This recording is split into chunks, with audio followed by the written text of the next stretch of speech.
जय हिंद दोस्तों। तो चलिए स्टार्ट करते हैं डे 13। ठीक है, हमारा जो 21 डेज़ टारगेट है, मतलब ऐसा नहीं है कि 21 दिन के बाद ये ख़त्म हो जाएगा, बट 21 डेज़ टारगेट मैं इसलिए बोल रहा हूँ कि बहुत सारे जो स्टूडेंट थे रूटीन में ढल नहीं पाए थे, तो उनको मैंने ऐसे ही बोला था कि भाई अगर 21 डेज़ तक जो है ना, आपने जीतू भैया जैसे बोलते थे कोटा फैक्ट्री वाले, कि अगर आपने 21 डेज़ किसी चीज़ को फॉलो कर लिया फिर वो आदत बन जाती है ना। जैसे 20 आपको उठने में तकलीफ़ होती है, तो अगर आप 21 डेज़ तक अपने आप को बांध के किसी भी तरीके से पुश करके आपने उठा लिया अपने आप को, तो वो एक आदत बन जाती है। तो वही चीज़ है कि इसको भी अगर आप डेली बेसिस पे फॉलो कर रहे हैं तो एक दिन बाद कुछ टाइम बाद आपको ऐसे आदत हो जाएगी कि भाई जब तक ये वीडियो नहीं देखेंगे या फिर मान लो आपने लेक्चर नहीं करते, क्विज़ नहीं करते, तब तक आपका पेट नहीं भरेगा। ठीक है, तो उसी का आज 13 डेज़ है।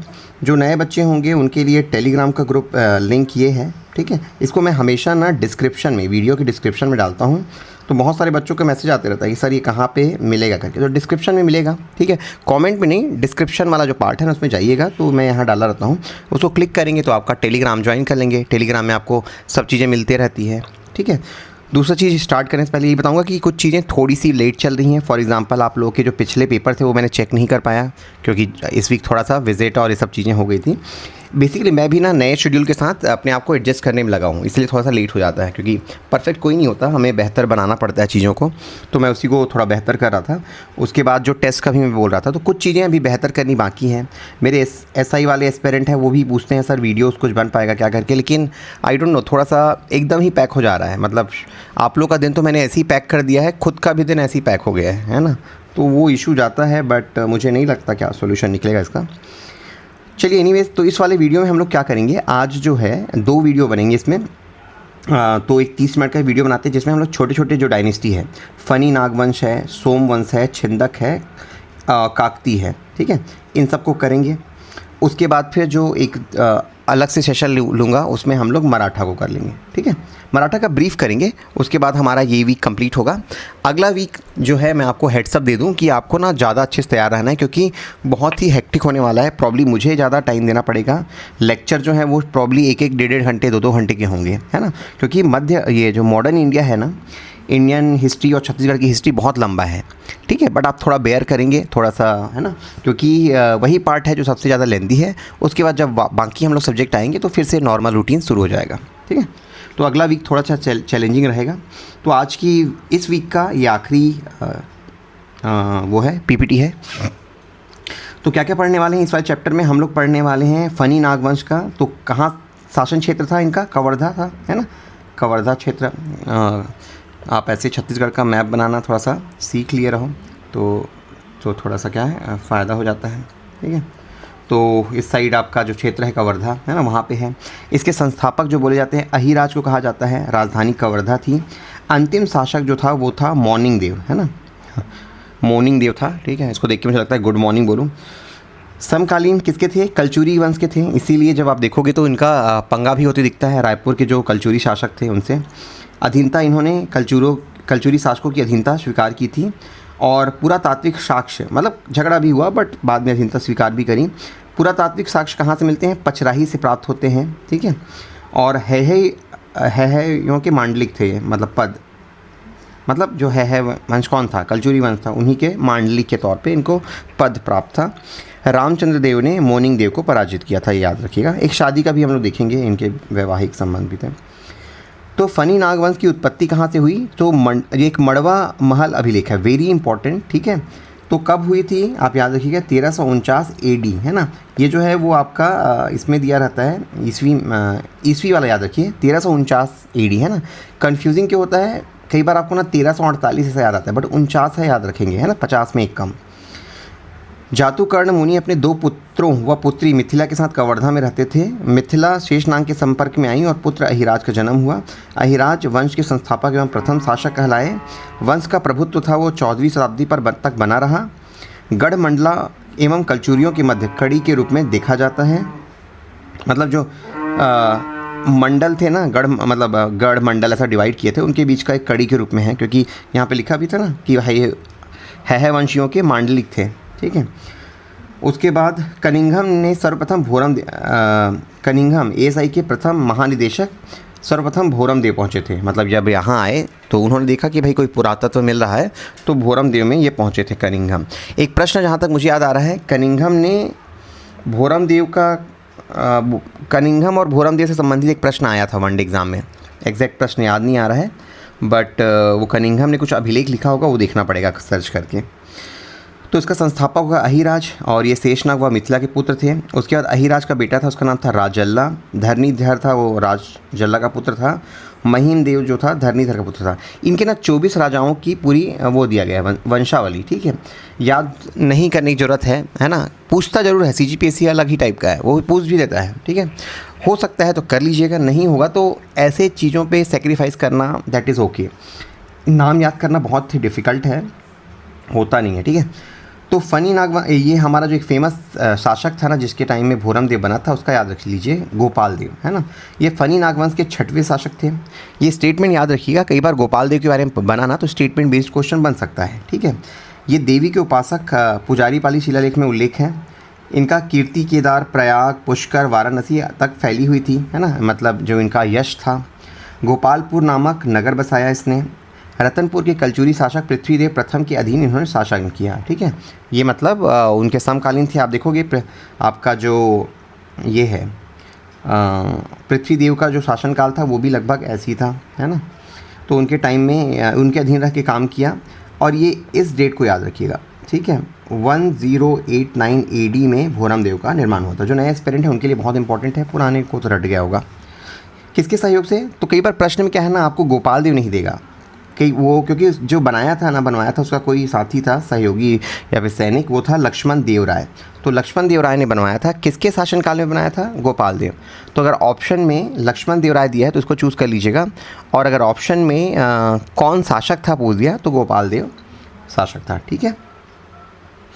उसके अलावा कुछ ये खजुराहो जो मंदिर है उसके बारे में कुछ विशेषताएँ हैं, उसको पढ़ लीजिए। पहला तो कहाँ पर है ये? छपरी के निकट एक चौरा ग्राम है, वहाँ पर है, कबीरधाम में। निर्माण इसका 11वीं शताब्दी में हुआ था। शासक गोपाल थे, बनाया गया था लक्ष्मण देव राय द्वारा, ठीक है। शिलालेख कहाँ है? पुजारी पाली से प्राप्त होता है, और जिसमें डिटेल दिया गया है। शैली कौन सी है? सप्तभूमि, नागर, चंदेल शैली, है ना। तो इनमें से कुछ भी दिया रहेगा। कई बार क्या है, आपको ये तो पता है कि उत्तर भारत में है तो नागर शैली है, लेकिन उसमें भी पूछता है कौन सा शैली, तो चंदेल शैली बोलिए। समतुल्य कहाँ है? मध्य प्रदेश का जो खजुराहो मंदिर है ना, वैसे ही दिखता है ये, वो तो काफ़ी भव्य है, ये थोड़ा उसका छोटा रूप है। कलाकृतियों में कला तीर्थ कहलाता है ये, कलाकृतियों के कारण। भोरम देव संभवतः आदिवासी देवता, है ना। भोरम देव मतलब कौन? आदिवासी देवता के नाम से बोला जाता है, और छत्तीसगढ़ का खजुराहो कहा जाता है, ठीक है, क्योंकि वहाँ भी इरोटिक जो सीन है वो आपके खजुराहो से मिलते जुलते हैं, ठीक है। तो याद रखिएगा इसको। उसके बाद कुछ शासकों के नाम दिए हैं जो कि उतने विशेष नहीं हैं, जो पढ़ना है वो मैं आपको बताता हूँ। यशोराज, ये सब पढ़ने की ज़रूरत नहीं है, ये भी नहीं, ये भी नहीं। ये रामचंद्र करके है ना, 24वें जो थे शासक, उनकी शादी हुई थी कलचुरी राजकुमारी अंबिका देवी से, ठीक है। तो मड़वा महल निर्मित, जो मड़वा महल था वहीं पे हुआ था, और इनके पुत्र हुए अर्जुन और हरिपाल। तो इसको याद रखिएगा कि कलचुरी वंश की जो राजकुमारी थी अंबिका देवी, उनसे ही विवाह हुआ था ये आपके रामचंद्र जो थे आपके फनी नाग वंश के, ठीक है। तो ये एक इम्पॉर्टेंट फैक्ट है, आपको याद रखना पड़ेगा। और उसके बाद मड़वा महल का देख लीजिए, मड़वा महल के बारे में भी पूछता है फैक्ट। तो 1349 में बना था, छपरी ग्राम कबीरधाम में है। निर्माणकर्ता कौन है? अंबिका देवी, ठीक है। जहाँ पे उनकी शादी हुई वहीं पे बनवा दिया उन्होंने, ठीक है। गर्भगृहों में 16 स्तंभों पर ये 16 स्तंभ पे टिका हुआ है, 16 खंभे हैं वहाँ पे, ठीक है। अब जब आप निमोरा जाओगे ना तो एक दिन घुमाने ले जाते हैं। दुल्हा देव भी कहा जाता है इसको, है ना। शंकर जी की मूर्ति वहाँ पे वो है, बना हुआ है शिवलिंग, विवाह मंडप, और यहीं पे विवाह हुआ था, इसलिए इसका नाम मड़वा महल है। किसका? रामचंद्र और अंबिका देवी का, ठीक है। और शिलालेख जो है 1349 का है। इस फैक्ट को याद रखिए, इससे 2 नंबर का आपका बन सकता है ना आंसर, कि इसको दूल्हा देव भी बोलते हैं, 16 स्तंभ पे खड़ा है एक्सेट्रा। छेरिका महल जो है वो भी पास में ही है। ये जो है आपका शिव मंदिर है, और इसको मतलब इसमें कुछ स्मेल आता है बोलते हैं, मतलब छेरी जो है ना, बकरी के जो ऐसा कुछ स्मेल आता है, इसलिए इसको छेरिका महल बोलते हैं। निर्माण हेतु दान दिए गए थे। ये कम इम्पोर्टेंट है, जाते हैं तो लोग कई बार इसको स्किप भी कर देते, छोड़ो यार करके। चलिए अब आते हैं कांकेर का सोमवंश के बारे में पढ़ लेते हैं। ठीक है, सोमवंश हमने बहुत सारा देखा है, आपका मैकल का हो गया, पांडु का हो गया, है ना, मैकल का हो गया, पांडु का हो गया, आपके उड़ीसा कलिंग का हो गया। तो अब यहाँ पे आता है कांकेर का, क्योंकि ये क्या है, मध्यकालीन हो जाता है। तो इनका क्षेत्र कहाँ फैला हुआ है? इनका क्षेत्र फैला हुआ है सिहावा कांकेर में, कांकेर सिहावा एरिया में। राजधानी इनकी कांकेर थी। ठीक है, इसके जो संस्थापक थे वो सिंहराज थे, सिंह, है ना। और अंतिम शासक जो था वो भानुदेव, जैसे आपने देखा होगा ना, भानुदेवपुर करके क्या था, ऐसे कुछ एक जगह है जिसका इनके नाम पे, है ना। तो समकालीन कलचुरियों के समकालीन थे, और वो भी मांडलिक की तरह थे, जैसे आपके फनी नागवंश वाले थे, ये भी मांडलिक की तरह काम करते थे। इनका ताम्रपत्र प्राप्त हुआ है खैरागढ़ से। ठीक है, और स्रोत क्या है, इसके बहुत सारे स्रोत हैं जानने के किनका, सिहावा वाले। एक तो सिहावा ताम्रपत्र है जो कि कर्णराज द्वारा जारी किया गया, इसको मैच द फॉलोइंग में आ सकता है। ठीक है, तहनका पार है जिसको पंपराज ने किया, कांकेर अभिलेख है जो भानुलेख द्वारा था। ठीक है, तो ये तीनों को याद रखिएगा। शिलालेख, मैं बार बार बोल रहा हूँ कि किसी भी चीज़ में ना आप बहुत सारी चीज़ को रटते हो, लेकिन सबसे इम्पॉर्टेंट जो रहते हैं शिलालेख ही रहते हैं। उसमें क्या लिखा है अगर वो पता चल पाए तो क्या चीज़ का वर्णन है और किसके द्वारा जारी किया गया था। ठीक है, तो ये दोस्तों ये वाला वंशावली है, आपको रटना रहता है। जो पुराने हैं पढ़ लिए होंगे, मैं पढ़ता हूँ भूल जाता हूँ, फिर पढ़ता हूँ फिर भूल जाता हूँ, क्योंकि ये है ना। तो एक बार ऐसा करिए, सी है, सिंह के बाद कौन आता है, व्याघ्र आता है ना। ये भी शेर है, ये भी शेर है, ये छोटा शेर हो गया। ठीक है, मतलब उसका बेटा है। उसके बाद बोपदेव। ठीक है, उसके बाद बोपदेव के ना 3 बेटे हुए, कर्ण। ठीक है, उसके बाद कृष्ण और सोमराज का आता है। रणकेसरी को नॉर्मली दिखता नहीं वहाँ पे। ठीक है, चल बट इस किताब में दे दिया है। नॉर्मली मैंने जो किताब ट्रेडिशनली देखा है उसमें 3 तक ही था। उसके बाद सोमराज का जो बेटा था ना वो था पंपराज, जिसका तहनका पारा में ताम्रपत्र प्राप्त हुआ है। ठीक है, तो इसको आप ना कैसे करोगे याद करने का तरीका, डायग्राम बना बना के, मैं तो ऐसे ही करता था, और 2 या 3 बार पढ़ेंगे तभी याद होगा, नहीं तो याद होगा भूल जाएंगे। उसके बाद कृष्ण के बाद जैत आता है, उसके बाद सोमचंद्र आता है, भानुदेव फिर लास्ट में आता है, जिनका कांकेर अभिलेख प्राप्त हुआ है। ठीक है, तो कुछ शॉर्टकट बनाना है तो आप बना सकते हो, जैसे कि SVK, है ना, JSB, जैसा भी यार आपको जो जमता है, JSB, है ना, जैसे JCB होता है ना, उसी टाइप का। तो ऐसा कुछ शॉर्टकट बना के याद कर लीजिएगा। कई बार पूछता है, मतलब एक बार प्रश्न पूछा था कि छत्तीसगढ़ में सोमवंशी शासकों के नाम बताइए, तो पांडुवंशी भी सोमवंशी ही थे, है ना। तो इसीलिए आपको क्या करना होता है, अगर 8 नंबर का आ गया तो सबको बता दो, तीनों को, कि मैकल में ये थे, है ना, आपके ये पांडु सिरपुर वाले ये थे, कांकेर वाले ये थे, तो तीनों को बता दो तो कुछ नंबर मिल जाता है। नहीं तो 8 नंबर में सोमवंशी सिर्फ इसको लिखोगे, कांकेर वालों को तो ज़्यादा नंबर नहीं बन पाएगा, माफ़ कीजिएगा। तो कुछ ये जो सिंहराज थे वो संस्थापक थे, कुछ चीज़ें बताई गई हैं उनके बारे में कि सिहावा के जलाशय में स्नान जगन्नाथ से पुरी से आए थे, और सिहावा के जलाशय देव इंद्र ने में स्नान से रोग मुक्त हुए, है ना। और संभवतः उड़ीसा के मतलब ये क्या था, जगन्नाथपुरी से आया था, और जब इसने क्या किया, ये सिहावा में जलाशय था वहाँ स्नान किया, तो उसको जो कुछ रोग होगा स्किन वाला वो ठीक हो गया, तो उसने क्या किया, यहीं पे ही शासन करने लग गया। और उड़ीसा के सोमवंशी हैं, यहाँ पे उन्होंने अपना राजकाज शुरू किया। उसके बाद इसका जो पुत्र होता है व्याघराज, है ना, उसके शिलालेख प्राप्त हुए हैं देवकूट व गुरूर से। ठीक है, इसको बाघराज भी बोलते हैं। बोपदेव कौन था, व्याघराज का बेटा था। इसके 4 पुत्र हुए, जो ऊपर में हमने देखा। सोमवंश की 3 शाखाएं इससे आगे बढ़ी। एक्चुअली रणकेसरी से आगे नहीं बढ़ा होगा, इसलिए बहुत सारी किताबें रणकेसरी को छोड़ देती हैं। कर्णराज का इम्पोर्टेंट है। कर्णराज ने सिहावा अभिलेख है 1191 में जारी किया। देवहद, इस अभिलेख में क्या वर्णन है कि इसने देवहद में 5 मंदिर बनवाया और एक 6वां मंदिर बनाया अपनी पत्नी के नाम पे, भोपाल देवी इनकी पत्नी का नाम था। ठीक है, तो याद रखिएगा, देवहद में 5 मंदिर और एक मंदिर अपनी पत्नी के नाम पे, तो टोटल 6 मंदिर हो गए। ठीक है, उसके अलावा 2 मिनट, ये क्या है, तो कर्णराज, ये जो है ना आपका ये तो हो गया। दूसरा वाला क्या है, सोमराज का जो बेटा था पंपराज, इसने तहनका पारा ताम्रपत्र जारी किया। इसने ब्राह्मण लक्ष्मीधर नाम का एक ब्राह्मण था, उसको जयपरा और चिखली नामक ग्राम दान में दिए थे। इसकी पत्नी का नाम लक्ष्मी देवी था। ठीक है, तो इन अभिलेख में क्या मेंशन है, और एक और है यहाँ पे, कांकेय शिलालेख में, इसमें क्या दिया है, नायक वासुदेव ने 3 मंदिर और 1 भवन और 2 तालाब बनवाए थे। ठीक है, तो मोटा मोटा इन्होंने जो क्या निर्माण कार्य करवाए थे वही सब था।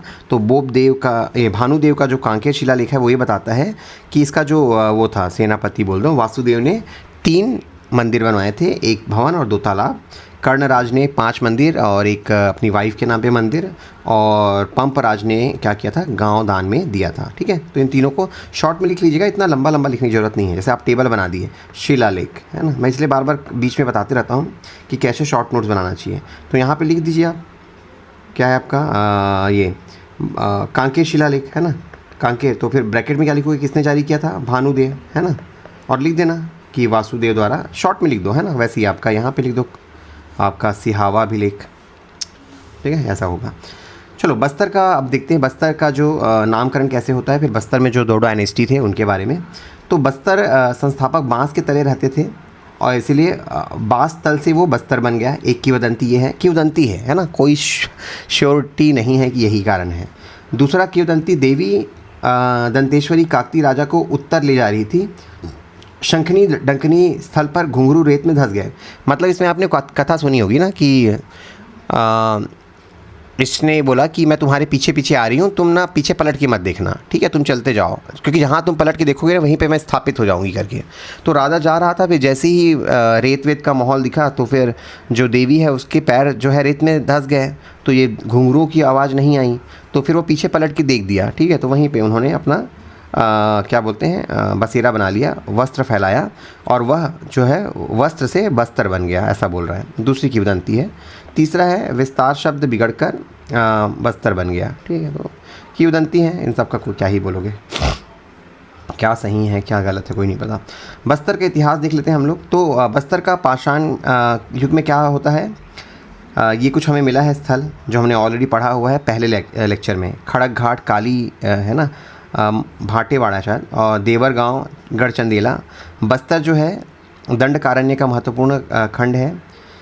दंडक जनपद का शासक कौन था, एक दंडक नाम का राजा था। ठीक है, इसके जो गुरु थे शुक्राचार्य थे। फिर इसने क्या किया था, दंडक ने इसकी जो पुत्री थी अर्जा से मतलब बलात् कुछ किया, तो फिर उसको श्राप दे दिया और ये दंडक जनपद है वो दंडकारण्य बन गया, है ना। मतलब उसका गुरु जो था उसने इक्ष्वाकु का तीसरा पुत्र था, अब इसने कुछ दुराचार कर दिया तो उसको श्राप दे दिया शुक्राचार्य ने, तो दंडकारण्य बने गया, है ना।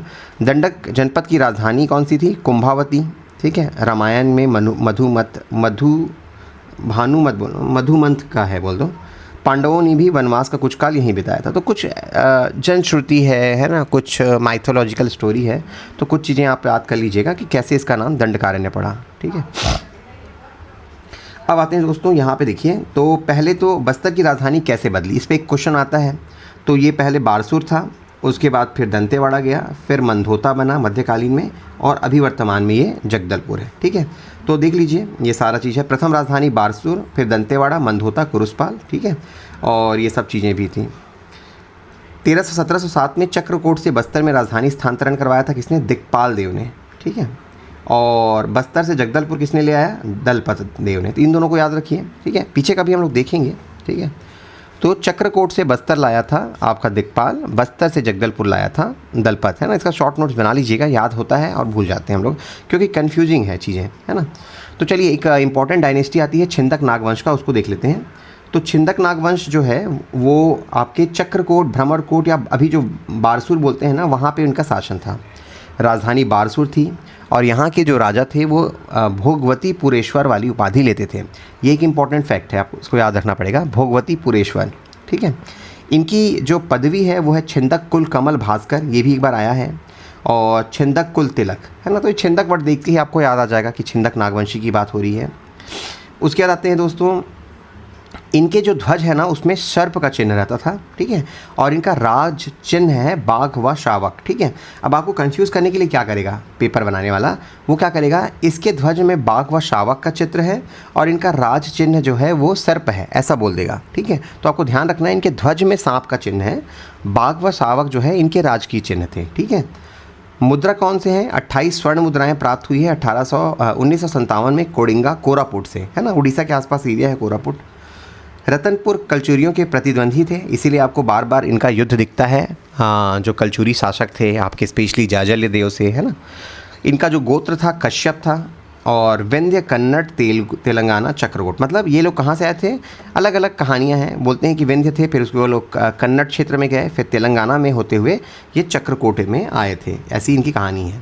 ठीक है, तो इनके कुछ देखो, अब सबसे इंपॉर्टेंट फैक्ट इसमें ये है कि कुछ अभिलेख, जो मैं बार बार बोलता हूँ कि हिस्ट्री पढ़ने का तरीका क्या है। हिस्ट्री कुछ भी ऐसा नहीं पढ़ते, आपको ना अभिलेख जो आते हैं ना उसको अच्छे से याद रखना है। कुरुषपाल अभिलेख इस साल फिर आया था, है ना, तो इसको जारी किया है सोमेश्वर देव प्रथम ने। हम नीचे देखेंगे कि उसमें और क्या क्या जानकारी दी गई है, तो आपको हमेशा इसका एक शॉर्ट नोट्स बना के रखना है। कुरुषपाल, ठीक है। अब इस बार कुरुषपाल का पूछ दिया, एरागोटा भी आया था लास्ट टाइम, है ना। तो इसीलिए दोस्तों देखो, मैं जो पढ़ाता हूँ ना उसका, मैं पढ़ाता हूँ नहीं, आपको बस बताता हूँ कि पढ़ना कैसे है ना, based on previous year question मैंने देखा है, खुद भी बहुत सारे एग्जाम दिए हैं, तो इसीलिए थोड़ा सा लेक्चर सुन लेना फ़ायदेमंद रहता है। ठीक है, तो एर्राकोट वाला आया है, इसमें क्या अभिलेख है, तो वो आपका जो चोल डायनेस्टी का उसका उल्लेख आता है इसमें। ठीक है, टेमरा जो है वो हरिश्चंद्र का है, बारसूर जो है वो कन्हर देव का है, दंतेवाड़ा वो नरसिंह का है ना। तो आपको शॉर्टकट याद करना है, जैसे कि जिसके पास सोना है उसकी जय होती है ना। आप जिसके पास पैसा होता है उसी की जय जयकार करते हो, तो सोना जैसे याद किया था। नर है उसका दांत तो होगा ही, है ना, वैसे नारी का भी होता है बट नर का तो दांत है ही, है ना। नारायण पाल जो है वो आपके गुंड महादेव, है ना, महादेवी का है, तो महानारायण ऐसा लिख दो कुछ। ठीक है, तो ऐसा कुछ आपको याद करके रखना पड़ेगा। टेमरा का हरिश्चंद्र, ठीक है, थोड़ा अलग है। कुरुषपाल तो आपको रटा रहता है, ठीक है, तो ऐसा कुछ आपको शॉर्टकट बना के रखना पड़ेगा। इसका नाम एर्राकोट है। ठीक है, चलिए, तो उसके बाद आते हैं हम लोग नृपति भूषण का जानकारी हमें कहाँ मिलता है, यहीं से मिलता है। कहाँ पे, एर्राकोटा तेलुगु शिलालेख से 945 से। कहीं ना कहीं आपको दिखा कि ये राजेंद्र जो वन थे ना उनके समकालीन थे। ठीक है, तो एर्राकोट में हमें उनकी भी जानकारी मिलती है। तो नृपति भूषण छिंदक नागवंश के संस्थापक थे और 1023 में बारसूर पर इनका अधिकार हो गया। ठीक है, उसके बाद क्या हुआ, जगदेव भूषण धारावर्ष आए।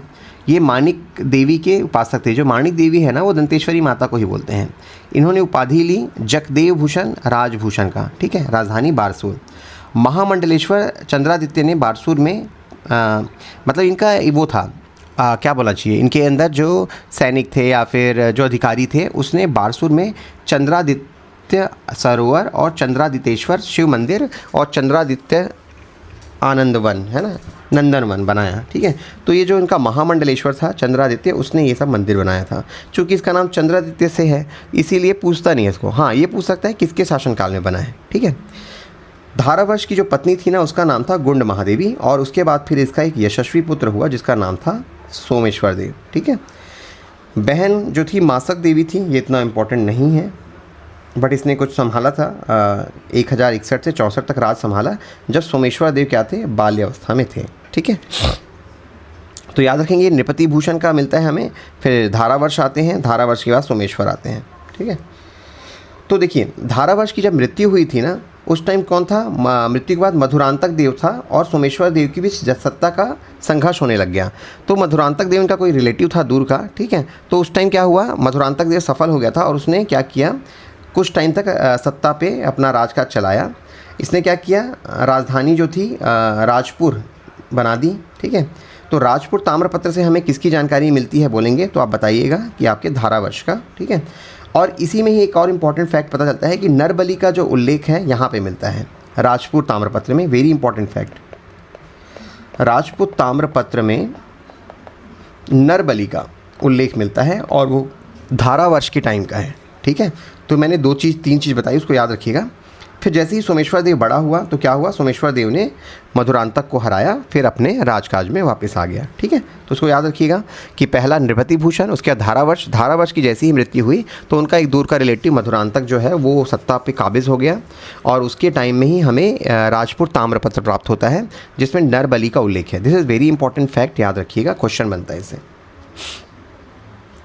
उसके बाद आते हैं दोस्तों, तो ये सोमेश्वर देव का है, सोमेश्वर देव की पूरी कहानी है ना। तो सोमेश्वर देव की देख लेते हैं। इसने कौन कौन सी उपाधि धारण की? उसने महाराजाधिराज, परम भट्टारक, परमेश्वर, प्रतिगंड मेरव, है ना। तो सारे राजाओं का उपाधि याद करें ना करें, लेकिन जो इम्पोर्टेंट है उनका जरूर याद करना चाहिए। तो this is one of them, है ना, मतलब ये इंपॉर्टेंट है, बार बार पूछा भी गया एग्ज़ाम में, तो आपको याद होना चाहिए। तो देखिए राजधानी कौन सी थी, भोगवतीपुर, जिसको अभी दंतेवाड़ा बोलते हैं, चक्रकोट भी था। ये उपासक थे माणिक्य देवी, पूरा कुल ही इनका जो था दंतेश्वरी माता का वो था, भक्त था।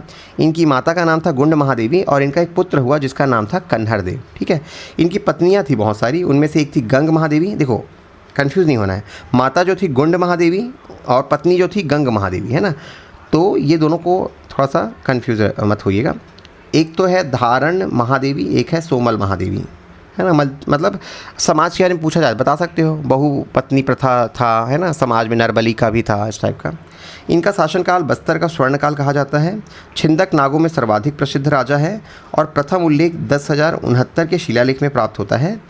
और कुरुषपाल शिलालेख जो है में इनकी प्रशस्ति लिखी गई है, जो कि कई बार तुलना करते हैं कि समुद्रगुप्त की प्रशस्ति जैसा है। ऐसा क्यों? क्योंकि प्रशस्ति जो समुद्रगुप्त का प्रयाग प्रशस्ति था उसमें भी उसकी विजय अभियान का वर्णन था, इनके जो कुरुषपाल जो अभिलेख है इसमें भी इसका विजय अभियान था, है ना। तो अभी एग्ज़ाम में आया था, तो जिन लोगों ने मेरा वो जो प्रीवियस ईयर क्वेश्चन के आंसर अच्छे से लिखे होंगे ना, बहुत अच्छे से जस्टिफाई कर पाएंगे, क्योंकि वहाँ पर मैंने डिटेल में दिया था कि क्या क्या है ना। पूरा विजय अभियान। उड्र है ये, उड्र उड़ीसा टाइप का, है ना, उड्डू नहीं है, उड्र ऐसा करके। तो डिफीटेड सोमवंशी शासक किसको, उद्योत केसरी को हराया था इसने। ठीक है, उसके बाद वेंगी है, वेंगी में कौन था, वीर चोट था जिसको हरवाया था, है ना, मतलब ये जो साउथ में कृष्णा गोदावरी वाला जो तट है उसमें। उसके बाद लेमड़ा और लांजी, तो लेमड़ा मतलब लवन जो बलौदा बाजार एरिया है, लांजी मतलब बालाघाट। ठीक है, तो इसको याद रखिएगा। उसके बाद दोस्तों वज्र या फिर भद्रपत्तन, ये कहाँ पे है आपका, ये जो वज्र है वो बैरागढ़ महाराष्ट्र को बोला जा रहा है। भद्रपत्तन भांडक को कहा जाता है, दोनों से हीरे लूटे। ठीक है, उसके अलावा रतनपुर में क्या किया इसने, पृथ्वी देव को हराया था। किसको, पृथ्वी देव प्रथम को, है ना। तो उसका बाद में बदला लिया होगा, उसका जो बेटा था जाजल देव। रतनपुर के पृथ्वी देव को पराजित किया। दक्षिण कौशल के 6,96,000 गाँवों पर अधिकार। मुझे हमेशा ना इन नंबरों पे बहुत ज़्यादा प्रॉब्लम है मालूम यार। देखो अब जाके भारत जब इतना विकसित हो गया है तब इतने गांव हैं, ठीक है। तुम तो उस टाइम छत्तीसगढ़ में कर रहे थे, तो क्या एक आदमी एक गांव में रहता था उसको एक गांव बोल देते थे क्या? ये तो ये ना पता नहीं कहाँ से ये सब लिखते थे, 6,96,000 गाँव, भगवान मालिक है इनका। चलिए एनीवेज ठीक है, ये तो युक्ति है, बट 6,96,000 गाँव पर अधिकार था। हाथी अधिकृत है, सेनापति इसका जो था यशोराज था। ठीक है, तो कुछ चीज़ें जो है आप एक टेबल बना के रख लीजिएगा। इसके विजय अभियान वेरी इंपॉर्टेंट, 4 नंबर या 8 नंबर में आ सकता है। ठीक है, इंपॉर्टेंट, VIMP। ठीक है, आप लोग बहुत बार देखते हो कि मैं जो क्वेश्चन देता हूँ ना वो कोई भी पुराने क्वेश्चन नहीं होते। उसका एक ही कारण है कि वो क्वेश्चन ऑलरेडी मैंने आपको सॉल्व करके दे दिया है, इसीलिए मैं आपके लिए नए क्वेश्चन फ्रेम करके देता हूँ, है ना, ताकि अगर PSC भी ट्राई करे नए क्वेश्चन देना है करके तो वो आपको मैच कर जाए। चलिए, तो जाजल देव के बारे में देखते हैं। तो उन्हें चक्रकोट पर आक्रमण किया। ठीक है, सोमेश्वर देव प्रथम को फिर मतलब किसके द्वारा पराजित हुआ सोमेश्वर देव, तो जाजल देव प्रथम ने क्या किया, चक्रकोट पर आक्रमण किया और मंदिर सबको उसने बंदी बना दिया। तो गुंड महादेवी थी ना, उसने फिर भीख मांगी, क्या बोलते हैं, अपने बेटे की जान की, है ना, कि भाई मुझे मतलब माफ़ कर दो, बेचारा नादान है ना। तो ये सब चीज़ें हैं, तो याद रखिएगा। तो ये गुंड महादेवी के नाम पे ही नारायण पाल का जो मंदिर है वो है। गुंड महादेवी विष्णु भक्ति के लिए उसने निर्माण किया था। नारायण पाल का मंदिर बस्तर में है। 32वां मंदिर है रानी गंग महादेवी के लिए, है ना। जुड़वा शिव मंदिर है, 2 शिवलिंग है, 32 खंभों पे है, इसलिए 32 बोलते हैं। ठीक है, तो ये सोमेश्वर देव के अंदर ही है, मतलब अपनी माता के लिए बनवाया था और ये उसने पत्नी के लिए बनवाया था। ठीक है, दोनों को वो बैलेंस बना के चलता था, पत्नी और मम्मी के बीच। ठीक है, तो याद रखिएगा गुंड महादेवी और गंग महादेवी। ठीक है, 32वां मंदिर इनके जो निर्माण कार्य है। उसके बाद आते हैं राजा जो है, उसका बेटा आता है कन्हर देव प्रथम, तो सोमेश्वर का पुत्र था। और 1145 में जगपाल देव पृथ्वी देव द्वितीय का समप ने इसको पराजित किया। ठीक है, तो आप क्या कर सकते हो ना, टेबल बना लेना। कलचुरी, ये छिंदक नागवंश, किसने किसको पराजित किया। ठीक है, उसके बाद कन्हर देव प्रथम के बाद शासक बना कौन, जय सिंह। तो मैंने बताया था ना, जिसके पास सोना होगा उसकी जय होगी, वो केसर होगा तो भी होगा उसकी जय, है ना, क्योंकि केसर भी बहुत महंगा मिलता है। राजभूषण जो सोमेश्वर द्वितीय के नाम से जाना जाता है, वो बारसूर शिलालेख में इसका उल्लेख है। बारसूर में मंदिर निर्माण, चक्रकोट में शांति करा। नर का क्या है, दांत है, इसलिए दंतेवाड़ा स्तंभ जो है नरसिंह से है। ठीक है, ये दंतेश्वरी के भक्त थे, सभी भक्त थे। कन्हर द्वितीय है, इसका कहाँ पे मिलता है, बारसूर शिलालेख में। ठीक है, तो इस टाइप का आप कुछ बना के रखिएगा, नहीं तो फिर आप भूल जाएंगे। उसके अलावा जो अंतिम शासक है वो है आपका ये हरिश्चंद्र, है ना। हरिश्चंद्र जो था अंतिम शासक था, जिसके बारे में यहाँ पे दिया है, हरिश्चंद्र देव। तो टेमरा क्षति अभिलेख से इसकी जानकारी मिलती है। 1324 में काकती अन्नम देव ने इसको पराजित किया और छिंदक नाग वंश का अंत हो गया। ठीक है, इसकी पुत्री जो थी वो थी चमेली बाई। तो अन्नम देव ने विवाह का प्रस्ताव दिया था, उसको स्वीकार कर लिया, फिर इसलिए इनको कड़ी टक्कर देना पड़ा। ठीक है, लोक गाथा में प्रचलित है ये कि अब है ना। तो प्रमुख स्थापत्य जो पूछा जाएगा ना, 2 नंबर का प्रश्न आ सकता है, तो याद रखिएगा मामा भांचा मंदिर और गणेश नरसिंहनाथ, और दूसरा है ढोलकल विष्णु मंदिर, बत्तीसा मंदिर। वेरी इंपॉर्टेंट, याद रखिएगा। ठीक है, किसने बनाया वो सब भी आपको बता दिया है मैंने। तो यहाँ पे दोस्तों जो समरी है ना, यहाँ दे दिया है हाँ किसने क्या बनाया है। ठीक है, जैसे चंद्रादित्येश्वर है किसने बनाया, सरोवर किसने बनाया, एवरीथिंग इज़ हियर। ठीक है, रिवाइज़ करेंगे आप बार बार।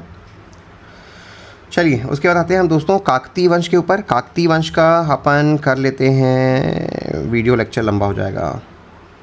चलिए मैं इसको ना दूसरे में करता हूँ। ठीक है, चलिए, थैंक यू।